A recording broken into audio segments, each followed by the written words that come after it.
Hello and welcome to The Promised Land, a show about Manchester United and part of the 90 Min Podcast Network. I'm Scott Saunders, joined by Rob Blanchette. As ever, as we look ahead to Manchester United versus Tottenham Hotspur at Old Trafford, where Rob will be on Sunday. And I don't have any idea how this game is going to go because you never know what you're going to get with Manchester United on the pitch at the moment. Or do you, Rob? We'll talk about what we could expect later in the show, but how are you feeling going into this weekend? Oh, I feel great, Scott, going into this game. No, I don't. Yeah, like you said, you just don't know, do you? You haven't really got a clue which Manchester United will turn up, or we do know which Man United will turn up. It will be the dysfunctional one that's inconsistent, because that's the one that turns up most weeks, isn't it? But it's a really tough game, this Scott. Not just because it's Tottenham Hotspur have been playing well over time, but you've got like a hard-working entity in Spurs turning up, and there may be a team like Man United who don't always work hard. So it's not a great fit, but let's see what happens. You're at home. You've got an opportunity here to beat one of the genuine top six rivals. They do need to win, really, as well, United, Mm. because I think they're about 8 or 9 points off fourth, which is a gap that is going to be growing and growing if they don't pick up their results and start winning more consistently. But we'll talk about that in more depth later in the show. We'll answer some questions from you guys as well from Twitter or X that have come in over the past few days. And we'll also talk about the news this week of Jadon Sancho leaving Manchester United for a 6-month spell back at Borussia Dortmund, where, you know, I think it was a long time coming. And then Rob is doing imitations of him kissing the badge if you're listening on audio and wondering what the hell that noise is. That is Rob kissing the badge and making a kissing noise. Anyway, yeah, Scott and Rob back again. Subscribe wherever you get your podcasts and watch us on YouTube as well. The Promised Land and Manchester United podcast. Like the video, subscribe, hit the notification bell, leave a comment for us as well, and follow us on social media at @Scott Saunders, @_Rob_B, and at TPL MUFC on X as well. And let's start with Sancho, Rob, just because it's finally done. He's been handed the number 10 shirt. I saw speculation yesterday that he was late for his Dortmund medical. That's not the case, guys. It's not the case. If you've seen the full video, it's just because he landed late. Yeah, he The doesn't deal was drive the done. plane, does he? The deal was done, and he landed in the Yeah. evening. And I saw that I think his medical was being done at like 11:30, and then the Dortmund physio went and said to him, "Oh, this is the latest medical ever," as in the time of day, not Jadon Sancho was late. So, you know, I've had plenty of criticism for Jadon Sancho here, but let's be fair. He is. You can criticize him for a few things, and yes, I have, and I'm sure Rob has as well. But look, this is a chance to go and reset his career elsewhere in an environment that he's made no secret that he loves. And we'll see. We'll address at the end of the season, or they will address at the end of the season, what happens next with Jadon Sancho. What do you think will happen, Rob? Do you because I'm looking at it and I'm thinking the fact that it is a 6-month loan without an option, Mm. and the fact that Ineos are coming in, they're going to do a essentially top to bottom analysis of everything. I can imagine they'll speak to Jadon as well. You know, maybe. Does he think he's going to outlast Eric Ten Hag? And I know, I'm aware that is not a popular thing.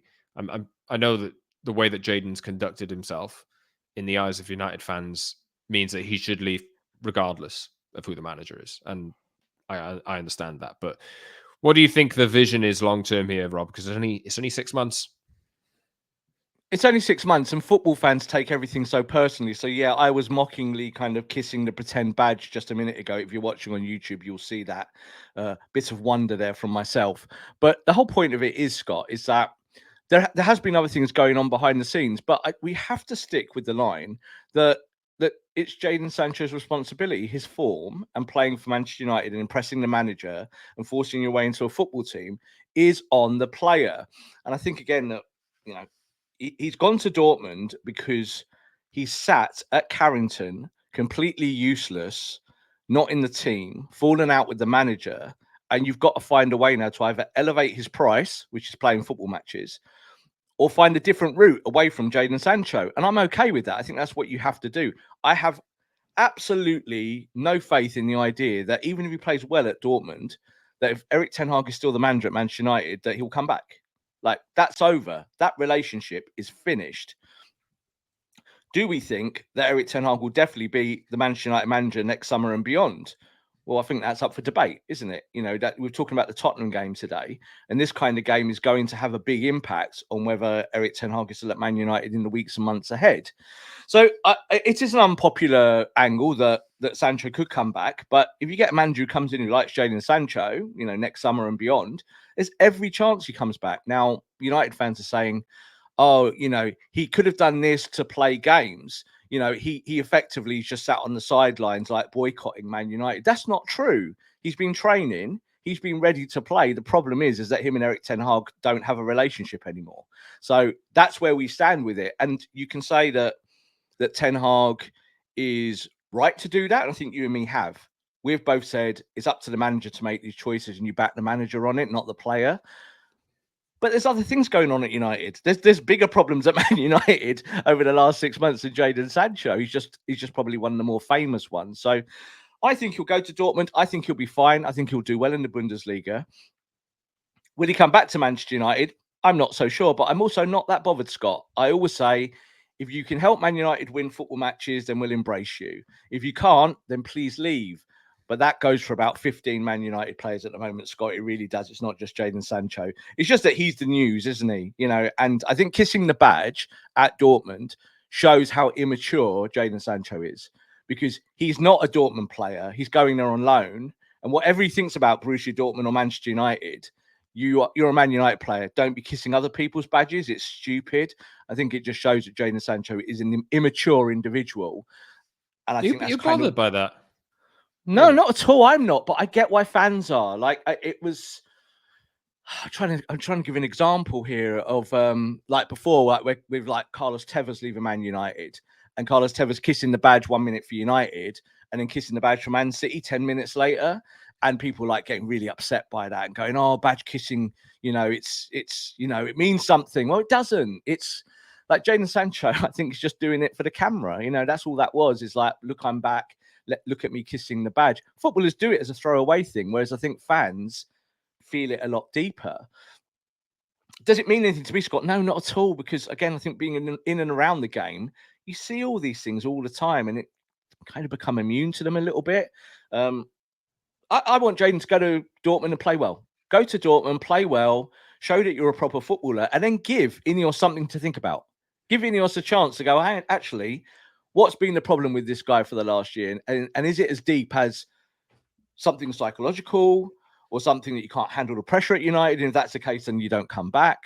Or is it a personality gap here between manager and player, which we see all the time at football clubs, Scott, across the world at every level? Is a manager doesn't like a player doesn't like a manager, and you can't get the right form out of them. It happens everywhere. So people think, oh no, there's a bigger story to it. I don't really think there is. Like, people want to talk about Jadon Sancho's tweet. I don't want to talk about that tweet anymore. Like, he was an idiot. He was a 12-year-old. He shouldn't have done it, and he should have been punished for it, and he was. But I don't think it should have gone on for months and months and months like it did. And I think United could have done more to rectify that.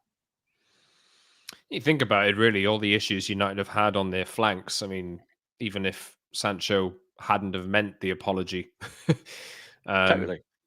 he could have still found his way into the team if he'd applied himself correctly. And that's what a grown-up would do. A grown-up would have apologised. A journalist said the other day on Twitter, and I agreed with it, like, sometimes in the scenarios you'll apologise, but you don't mean it. You're just saying it because that's what you're supposed to do, and then you get on with your job. But Jadon Sancho couldn't find a way to get round that. We'd heard, Scott, that he had apologised, but not apologised fully. So it was like a disingenuous face-to-face apology, and Erik ten Hag wanted something a little bit more concrete. Now, I don't know what the manager wanted. Like, I don't get that. Like, for me, it's like, can I get this player to play well in, you know, on football matches? Yes or no? If the answer is no, then you're out my team. That's okay.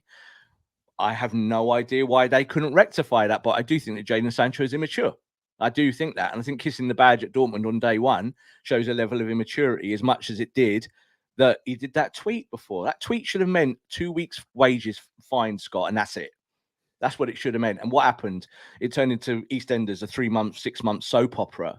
It shouldn't have been like that. And I think United could have handled that better from the centre, definitely. Yeah, regardless, Jadon Sancho has made his decision. And honestly, I personally hope Jadon Sancho does really well at Borussia Dortmund, finds his mojo again, elevates his value and price. And we come to a point in the summer where we have to analyze what the hell is going to happen because he's found his form again, his value has recovered, this kind of thing. The problem that United will have, though, not many clubs out there are going to give you even 35 million quid for Jadon Sancho. No. So even if he is playing well, because simply put, clubs can't afford it, especially clubs who aren't in England. You're seeing now with the likes of Newcastle United, even United themselves, Arsenal, all these different teams in the Premier League that have spent pretty big over the last couple of years. Yeah, they are now having to think, oh God, we got to be really careful here because of FFP. Yeah. Like these are clubs who can spend money. You think of richest clubs in the world. But Barcelona, traditionally one of the richest clubs and biggest clubs in the world. Everyone knows their financial situation. Real Madrid went 2 or 3 years signing players for free or for a couple of mil, and they've gone and obviously done big signings since, but very, very carefully with a very specific profile of player that they're targeting, this kind of thing. They're signing a lot of players from Brazil as well before they even reach anywhere near their peak. That's the case with Rodrigo, Vinicius Jr., Hendricks coming in as well. These kinds of players. Transfer strategies are changing. And especially, like, you consider the amount of money that Jadon Sancho is on at United. No club can match that. Barely. I mean, of all the... where's he going to go? PSG? No. Probably not. Italy? They can't afford those wages. So you're going to have to, support where you can if you're not going to do it that way. But this is a thing. This is a wider point that I wanted to come to. United's wage structure has to be addressed. It absolutely has to be addressed because the Premier League is so far out there it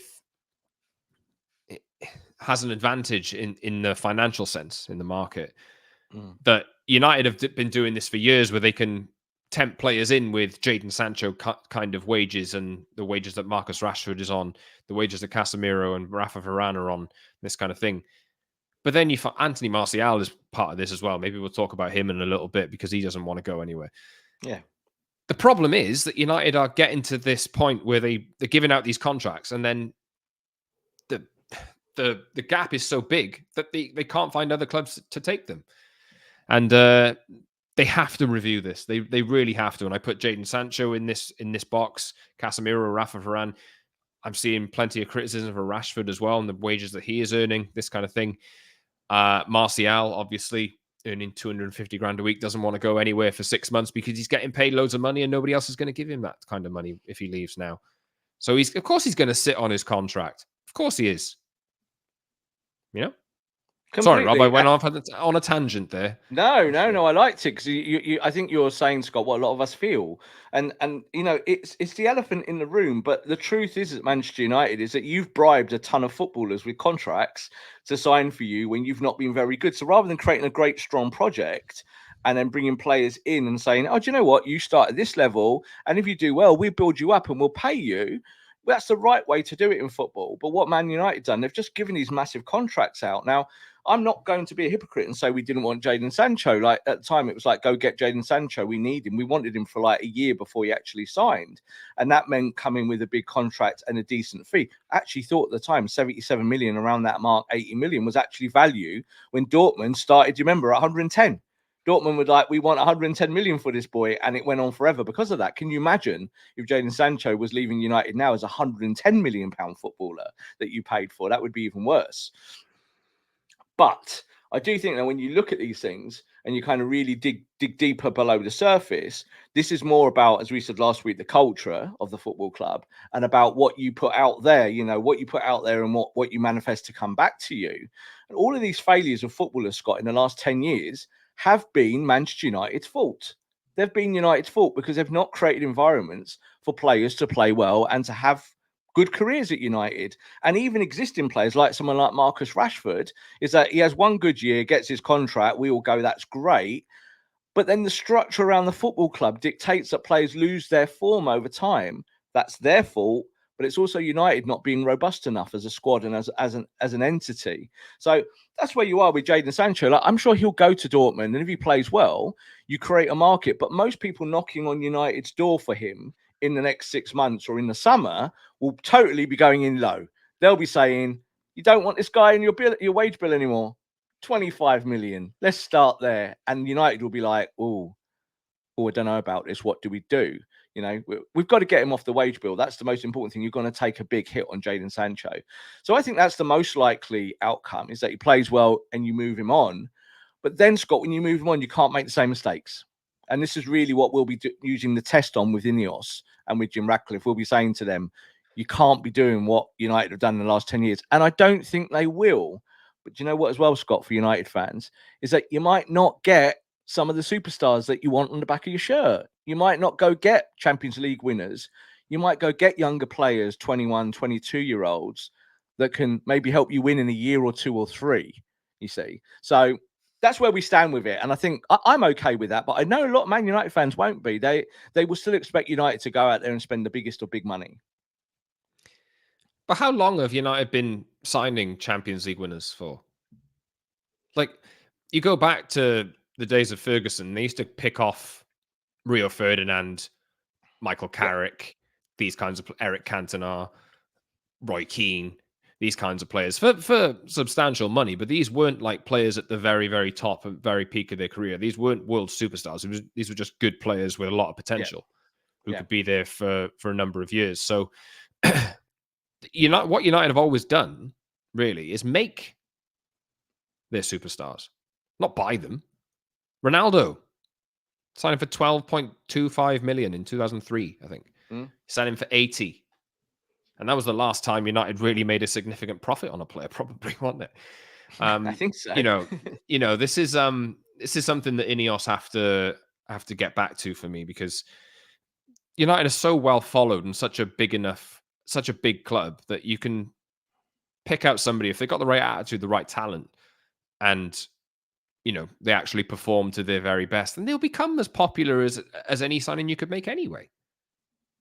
Completely. And I think that's all football fans want, is to be able to watch their team and feel the team represent their love and emotion for the football club, and they want to win football matches. And that's one of the most damning things, Scott, that we constantly question United about, isn't it? It's about, well, did you really want to win that game? Like, why is it you pressed for 20 minutes, but then for half an hour, you just kind of flitted around and lost the ball and, shouted at each other and all of that? It's so dysfunctional. And I think that's why some of this can be put on the manager. I think you can say 18 months down the line, why did your team do X, Y, and Z? You just gave examples there of players like Rio Ferdinand. It's exactly, for me, I'd give it an example like Jisung Park. So you go get Jisung Park, played for PSV, did well in the Eredivisie, and you pick him up and everyone's automatically suspicious. So, like, you've gone and bought this player from the Far East. Are you trying to sell shirts? Is he actually not that good? And he comes to the football club and he does really well. And he's actually has almost like legendary status now at United. When people talk about Park, there's a lot of love for him because of how hard he worked for the team. Now, I'm not saying that every player has to be like Jisung Park, but every player has to be, I think, of that ilk, is that you go and look in the market and you go deep. And there are players out there for 10, 20, 30, 40 million. I know that's steadily rising as the world goes on.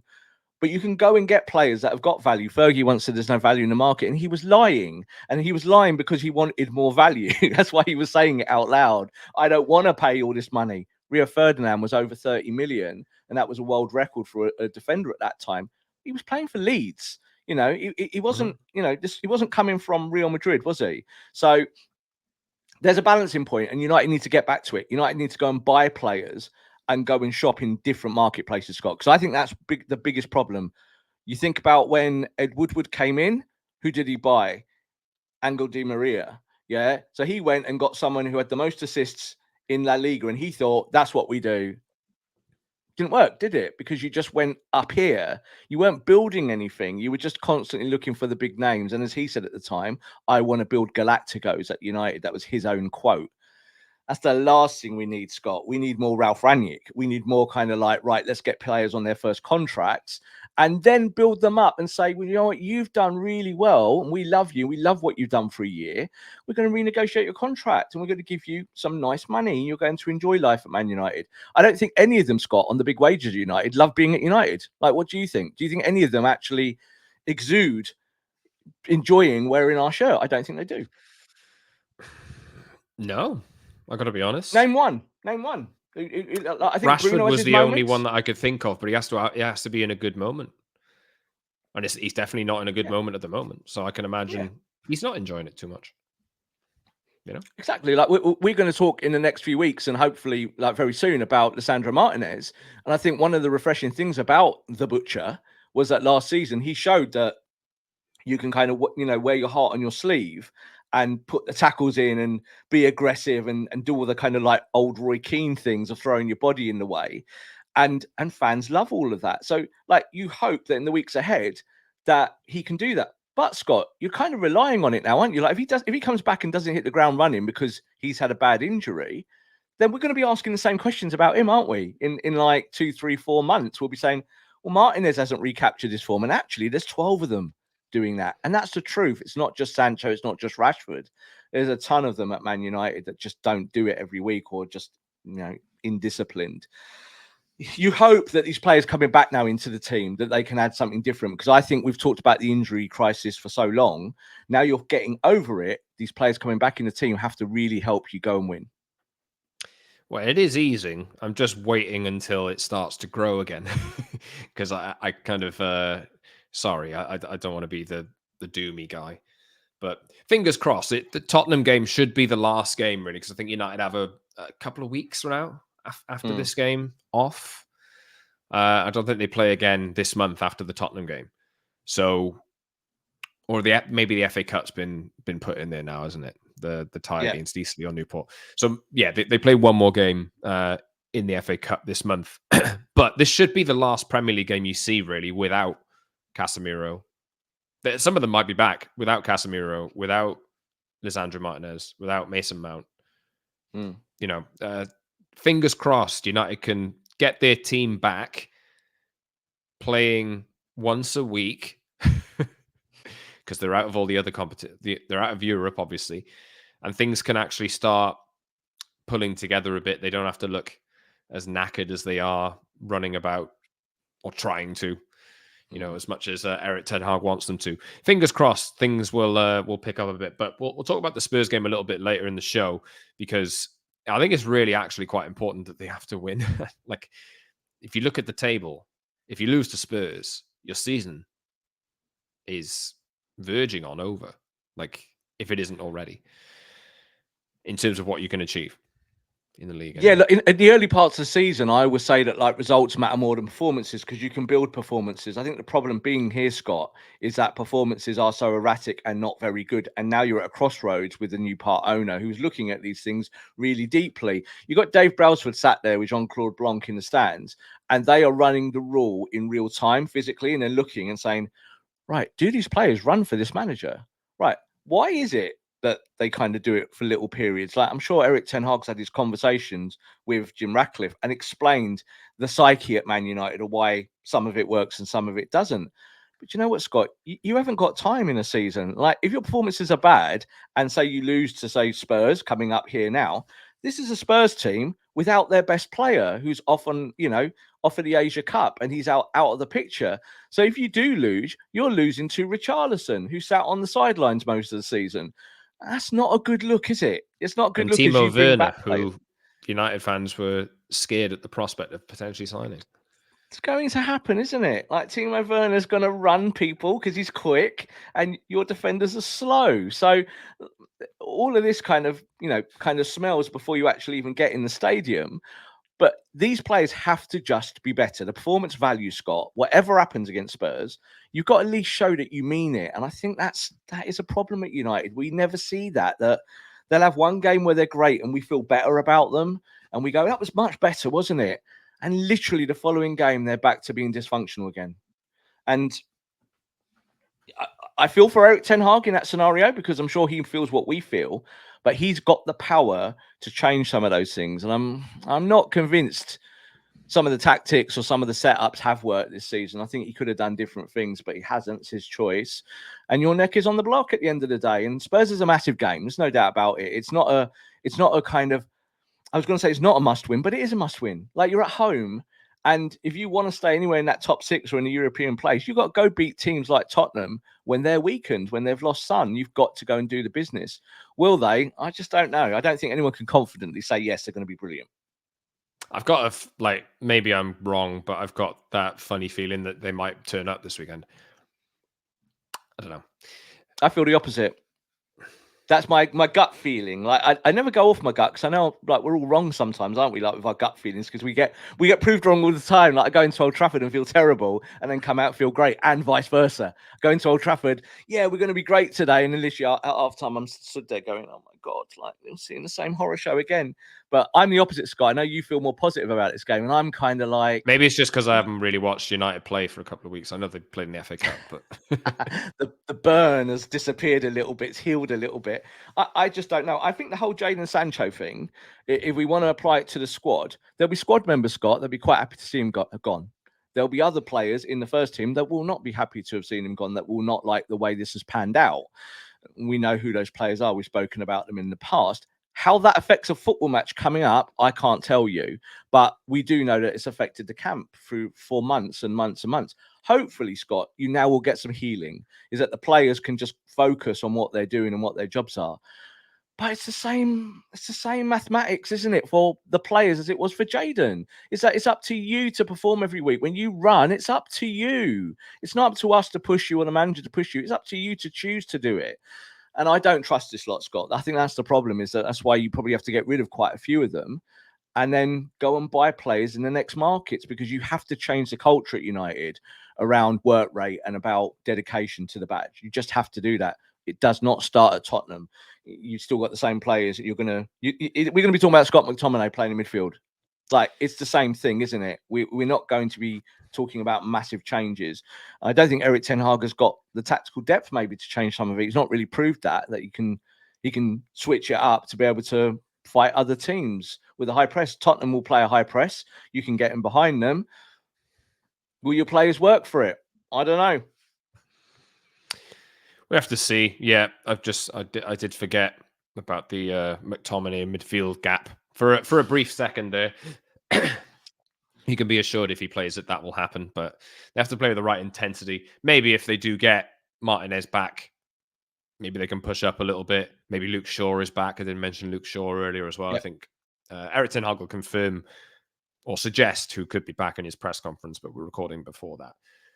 Anyway, let us know what you think will happen in the Tottenham game. I was going to come back to it, but we've essentially done the section already. So we will move on to... I just wanted to have a little note on transfer speculation, because we were talking about Sancho just now, and obviously there's been a number of players linked.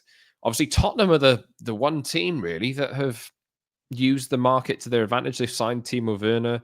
They've let Eric Dyer go to Bayern. They've signed a new centre-back. Christian Romero, Mickey van der Ven, and Radu Dragusin could be all available for Spurs. They have other injury problems, this kind of thing, and unavailability with Son away, this kind of thing. But I'm seeing loads of transfer speculation out there. You think with Jadon Sancho leaving, Donny van der Beek leaving, both on loan, that, United have to do something. And I think they might end up maybe doing like an emergency loan or something like that. But it does depend on, for me, Anthony Martial. I said this to you, Rob, I think last week. I don't think United will do anything, because I think Martial will be really difficult to shift. We'll see what happens. Maybe he will end up leaving.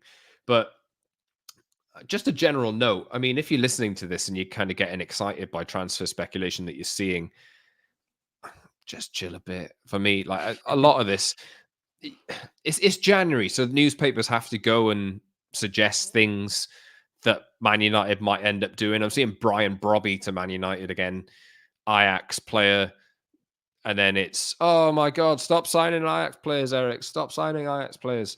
I mean, yes, we've seen that happen, but United haven't even installed their transfer team yet. Mm. They haven't installed a sporting director. They haven't installed a head of recruitment, this kind of thing. And we know those appointments are coming at some point in the next 6 months. So why would Ineos go and sign somebody for actual money this month when they haven't even figured out what the hell they're doing yet? I mean, there's other players out there, Rob, that have been linked, I'm sure, but just don't get wrapped up in it for me. Yeah, don't get wrapped up in it. And, I think I've been doing this job about 12 years now, and every year the transfer window, I think I've done like 24 transfer windows in a row now, it becomes more ridiculous and more intense. And 20 transfer windows ago, we didn't talk about transfers like we do today. Now we know that there's this massive thirst out there for this content and to talk about those things, like you just said there about newspapers putting suggestions out there. I think we've always tried to say that we don't want to talk about stuff that isn't real unless we know something in terms of it's well sourced, or we feel confident about it, or whether we can apply a player to Man United. So like Timo Werner is a really good example, is that he gets offered to Man United. So we talk around the subject. So, would we like him or not? I think in this transfer window, Scott, like you just said there, the appointments haven't been made from Ineos, but we absolutely know that behind the scenes that all of this is happening, that they are talking, they're strategizing, they know what they would like to do. What they won't do, Scott, is just throw money at a problem. They will throw money at it as time goes on, but they won't be over the top about it. They will take their time. They still are not convinced whether they're buying players for this manager or another manager. That's a massive question. And they were not going to buy players today and then in 6 weeks' time go, oh, do you know what? We spent 50 million in January and actually we don't like this manager. We're going to sack him. So there we go. They are not going to do that. They shouldn't do that. It's not the right thing to do. I think it'll be a slow window, but I still believe United will bring in one or two players. We haven't talked about other players, like, say, Hannibal here, Scott, who's on the block. And, you're talking about Hannibal now potentially going to Sevilla with an option to buy. Be honest, I'm not into it. I would rather that he was coming back to United at some point. You've said before that there are players at United that maybe are viewed as not good enough. I look at Hannibal and I think he could be a good squad player for Man United. You don't just have to. There is set to be a buyback in that, though. Expect to be a buyback in it, but again, that's ridiculous. It's a bit like the Paul Pogba thing. So years ago, Paul Pogba, you let him walk on a free, and people go, "Oh, it was the agent, it was this Fergie, one thing or another." No, you knew that Paul Pogba was going to be pretty good, so you didn't develop him anymore, and you didn't really pay him what he was worth at that time. So I know people will say now, "Oh, but Paul Pogba's a disaster, Rob," and that is completely true. But I think when you look at someone like Hannibal, is that, yeah, let him go and play football somewhere else if that's what you want. But we've just talked about the midfield there, Scott, with Scott McTominay. You're kind of picking away some of your options if you get one or two more injuries. And I think Hannibal's done all right in the short period of time that he's been on a pitch. What's the next thing? Like, is Kobe Manu now going to be like, oh, we drop him out of the team because he's too young and he's had one or two bad games or whatever? I think you have to stick with these younger lads and keep them integrated in your squad. But it's pretty clear that Eric Ten Hag's not into that. Like, we think Palestri is going to probably go as well. So, no, but Rob, you talk about all these players. I have to stop you there. Like, you talk about Palestri, you talk about Hannibal, and then we talk about Garnacho and Kobe Manu. There's differences. You can tell. Palestri struggled. Like, I know that he's been a popular choice because Anthony's been crap, essentially. Jadon Sancho's been absent. And it's, let's bring in Palestri and let's see him get his head down and run at players and just provide a different option to get to the byline and cut it back because none of our other players do that. I mean, I've got to say, I know Hannibal came on, scored against Brighton. He's had some appearances here and there. But to me, I don't want to be unfair to the kid, but like seeing him already, he's not done enough. Like, Kobe is different to me. He's different. Yeah. Garnacho's done enough to be proven that he's different. And these players are getting first team minutes consistently and starting matches consistently. So I think, to me, the Hannibal one, it's a little bit sad because there's another academy graduate that's going. But to me, there's not enough he's not a needle mover for me. Whereas Kobe is. Not. Yeah, he's not a needle mover, right? And there's no way I would declare or proclaim that at all. I look at it slightly differently. With young players, I don't think you should treat success and failure as different things. They are the same thing. This is about progress. So if you've got someone like Hannibal who's got potential, you get to a point, I think, where a manager looks at it and says, can I use this player or not? And that's where you are. But we're not thinking about the squad as a whole, Scott, like over 20, 25 players. Everyone has their place in the squad, and good squads have different players that do different things to give you different tactics. Now, as you're saying there's no way that you can compare Hannibal to Cobby. No way at all. Cobby, I think we all believe, is going to become a generational star. The world's greatest player. Yeah. He could become the best midfielder Man United had forever. But do you know what? Say between now and the end of the season, he has bad form.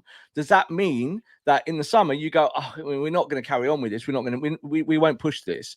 So, like you just used the word needle mover, and I think that's a really good term for it, because not every player has to be a needle mover. And we've been proclaiming that about signings here now on this show for years. We've been saying not every player has to be elite. Like, you're going to have someone like Mason Mount coming back now. The pressure's going to be on him as a big signing. But it would be better to have players around him, maybe some youth, that you can interchange with and work with on the training pitch. And I think if you give that away now, Scott, we've just said there, there's no value in the market, or you're not going to go out and buy players in the marketplace. Well, Hannibal is a tangible 10 to 15 to 20 million pound footballer already, even as a kid. Don't just give these players away, not for, just because. Keep developing them and keep pushing, because you might just be surprised. And I think that's it. I think you look at Hannibal, he might not fit Erik ten Hag, Scott, but if Erik ten Hag's gone out the football club in the summer, he might fit the next manager perfectly. You have to just kind of hedge your bets a little bit. I think United are way too fast just to let players walk out the door. They've done it before. They get punished for it. And it shouldn't be about, is this player going to win us the title? No, this player is just rotation. Can he help you in the FA Cup and cup competitions? And if you've got injuries, United have just gone through the worst injury crisis that we've had for years. And now we're at a point we're saying we're not going to sign anyone in January, but we're letting players go.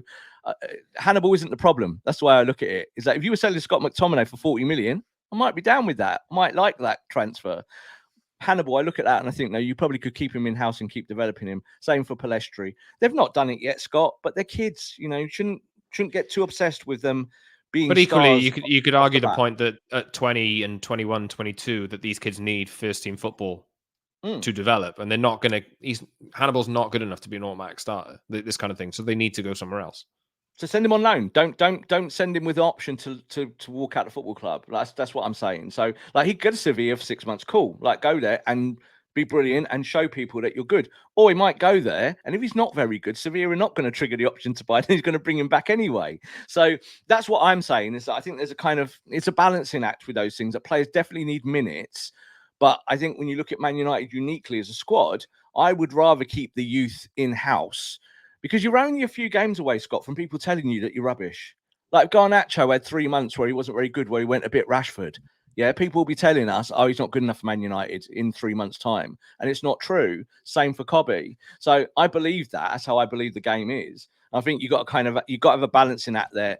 I think it's more a case that Erik ten Hag doesn't particularly want Hannibal and Palestri. I think that's where we stand with it. Mm-hmm. No, I agree with that. Director of football might come in and go, those two lads are actually quite good. Why don't you just keep working with them for a year? Like, they're on really, really low wages. They, sign them up, trigger the extension like with Hannibal for the extra year. Don't worry about it too much. Just work with them. See if you can make them better. And I think managers need to do that more, Scott, that try and make their youth better, rather than just saying, they don't fit what I want them to do. Let's move on to you. I've got Jean-Claude Blanc in my notes. I mean, I'll let you do this section, because I think you could summarize it better than me. You wanted to make a point on Jean-Claude Blanc, Rob. Yeah, it's quite a prominent article went out the other day about Jean-Claude Blanc not becoming Manchester United CEO. And we know that was his previous roles at places like Juventus and PSG. Now, Jean-Claude Blanc's already in the building. He's already doing his job. It doesn't really matter what his title is, because he works for Ineos. He already is on the Ineos sporting board and a big prominent figure there. And that's why he's been involved with everything that's going on now. There's a big outcry that, he's not going to be the CEO. That proves that the Glazers are in charge, that Ratcliffe has no power, etc., etc. I tweeted the other day that that's just complete nonsense. And I think, again, people get reactionary about these things. You've got Blanc there. Blanc is going to be doing the job. It really doesn't matter what his job title is. Doesn't matter if he's called CEO or if he's called King of the World or Commercial Officer or all of that. The CEO quite often at a lot of organizations is quite a representative role. It's not always the guy that everyone reports to. If you've got a more robust board, people report to different people and then you collaborate together. I think the truth is, Scott, everyone reports to Jim Ratcliffe. Like, that's the truth. This is Ratcliffe's baby, even Dave Brailsford to an extent. To me, it doesn't really matter what their job titles are. And that's been a thing in the last day or two. People getting very excited about that and saying, oh, Joel Glazer will choose the CEO and then therefore nothing will change.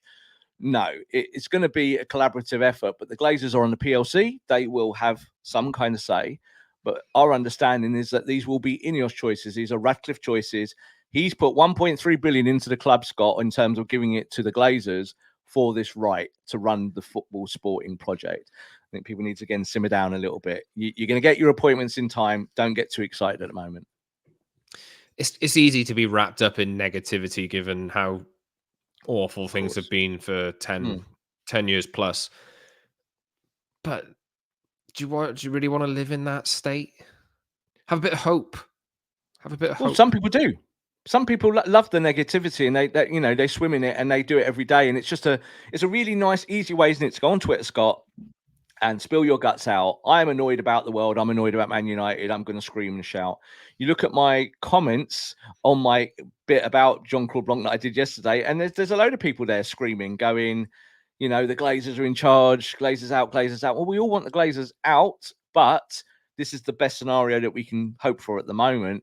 And these people are in the building. They are doing their jobs already with Ineos, and you're moving forward slowly, that kind of 1% at a time. Someone again messaged me and said, you're kind of deluded about Dave Brailsford because he doesn't know anything about football.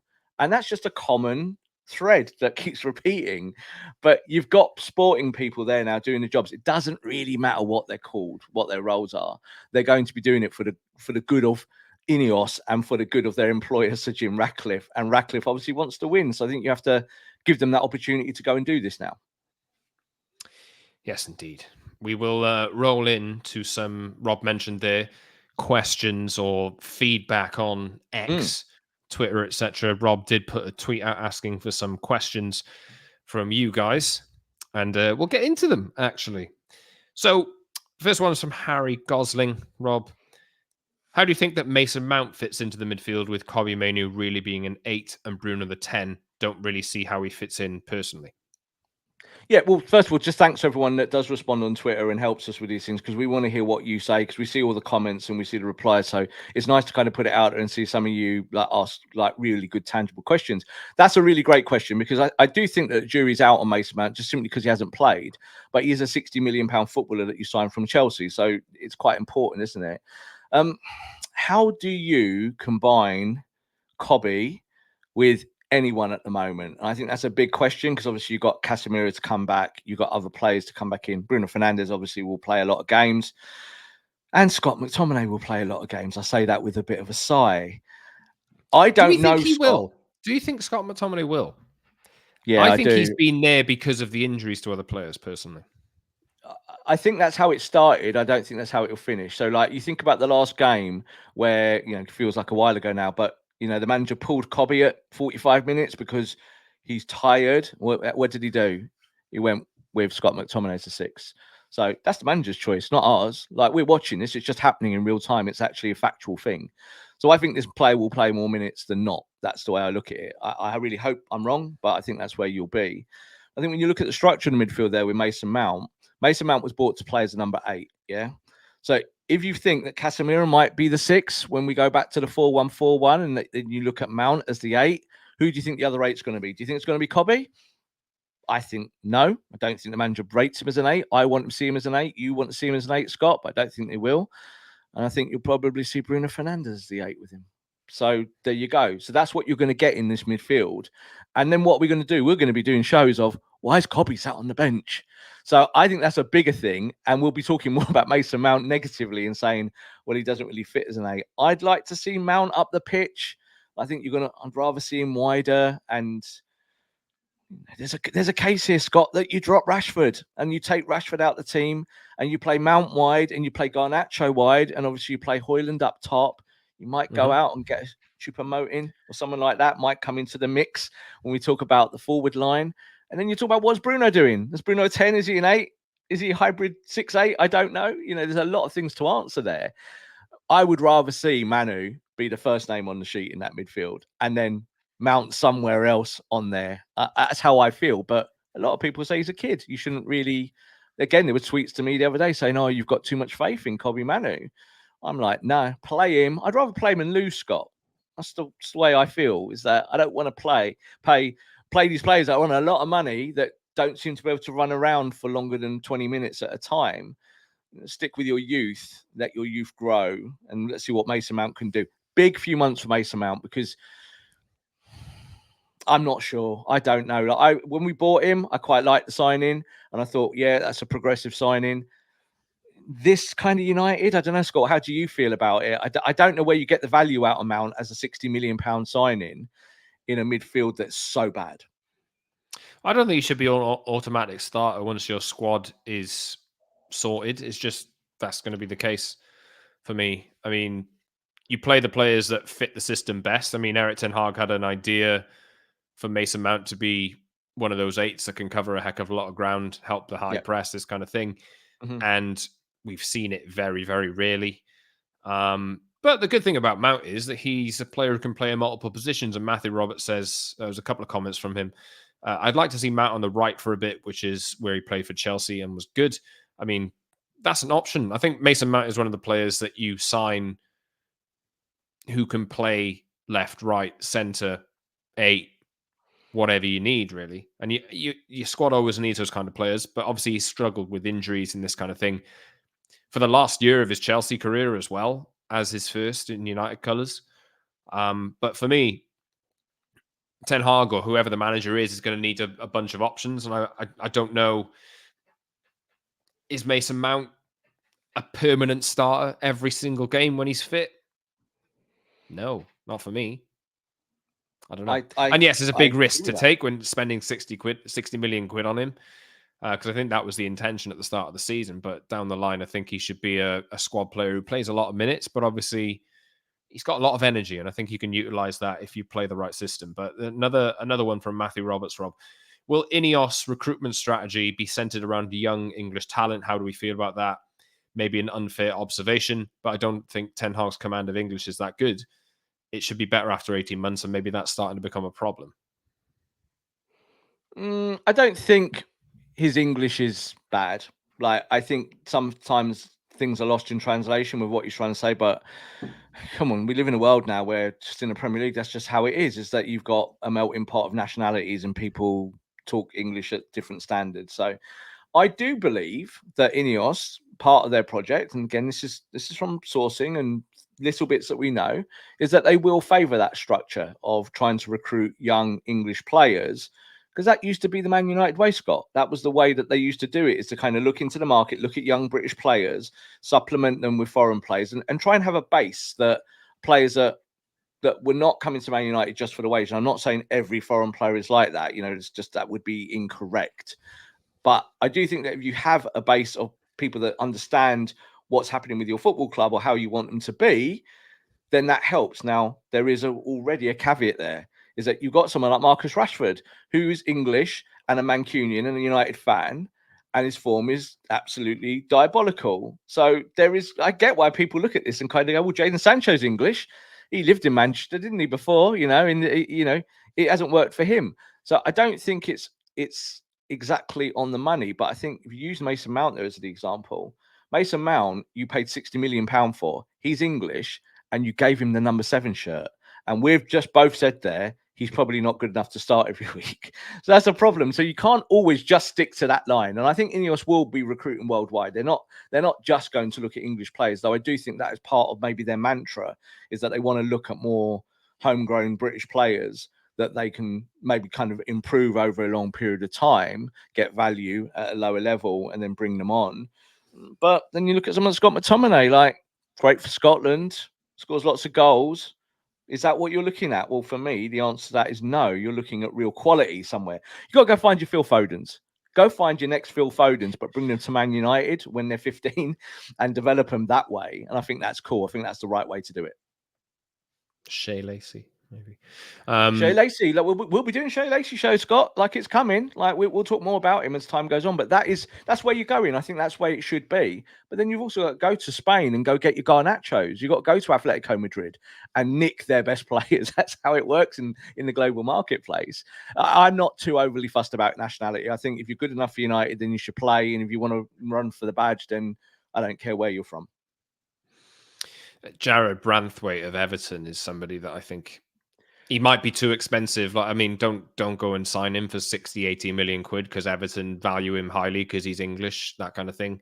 But that profile of player, I think, I think been linked with him before. I think there's plenty of teams that want him, this kind of thing. But tell me what you think about Branthwaite. Tell me what you think. I don't know enough really about him, to be honest, but I couldn't tell you. But in terms of what he is, he strikes me as quite United.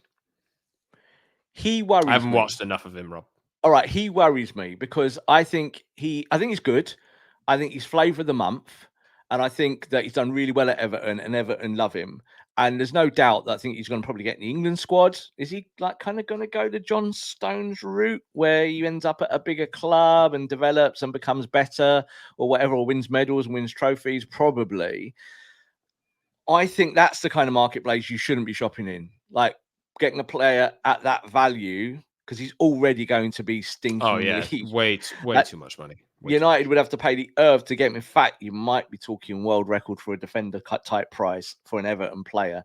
It feels a little bit like a young Maguire. I don't want to really put that on his shoulders, but that's I think where you go in.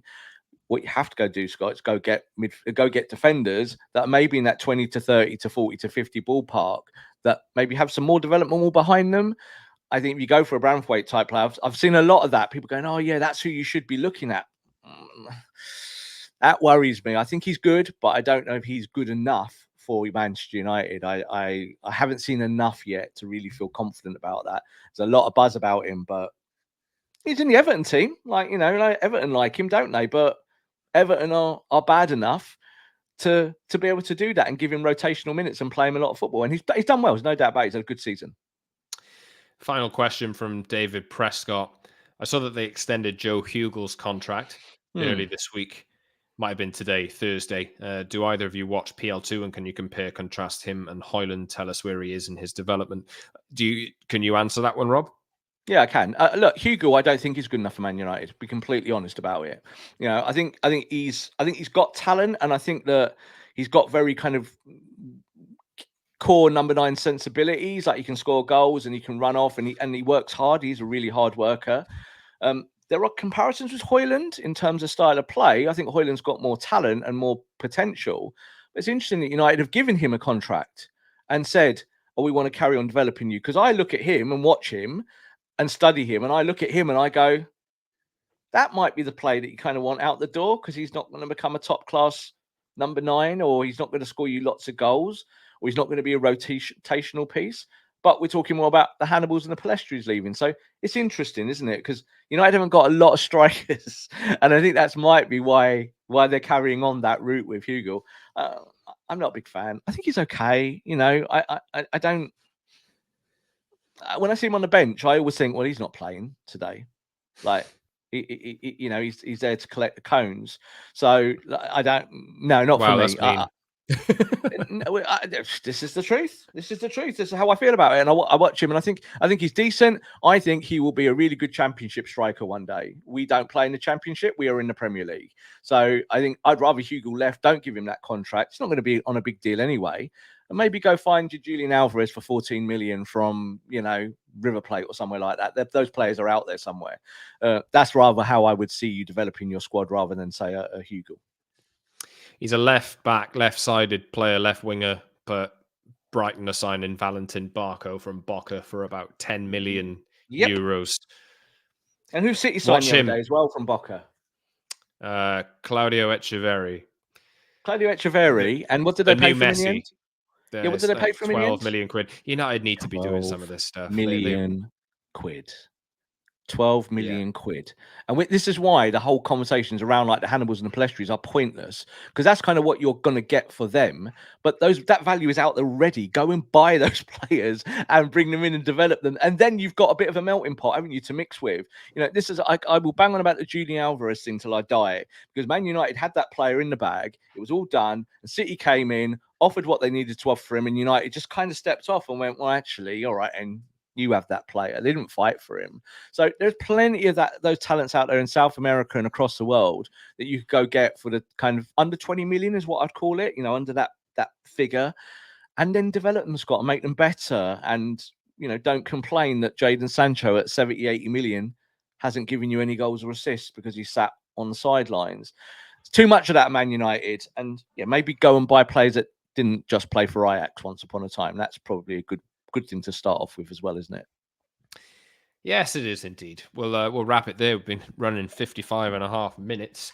But Tottenham are the visitors to Old Trafford. Rob will be there on Sunday, probably in the freezing cold, because this weather is not lovely to sit in at the moment in the UK. But thank you very much for listening. Thank you to Rob again for another episode of The Promised Land. Thanks for subscribing if you're new on YouTube. We've had a big bundle of new subscribers over the last few days because we had a particularly successful show that went out in our terms anyway last week or at the start of this week, and we really appreciate the support. Keep watching. You can also subscribe on Apple and Spotify, etc. if you just want the audio version. Give us a 5-star rating over there. But yes, thanks for watching. Thanks for listening. Get in touch with us on the social media channels at @Scott Saunders, @Rob_B, and at TPL MUFC. Loads of new followers on the TPL channel as well on X recently, Rob. It's like, I can't believe it. It's mad. We don't even put tweets out from it. It's just you tagging it all the time. So yeah, get over there. Maybe we'll start posting. We'll start posting on there as well.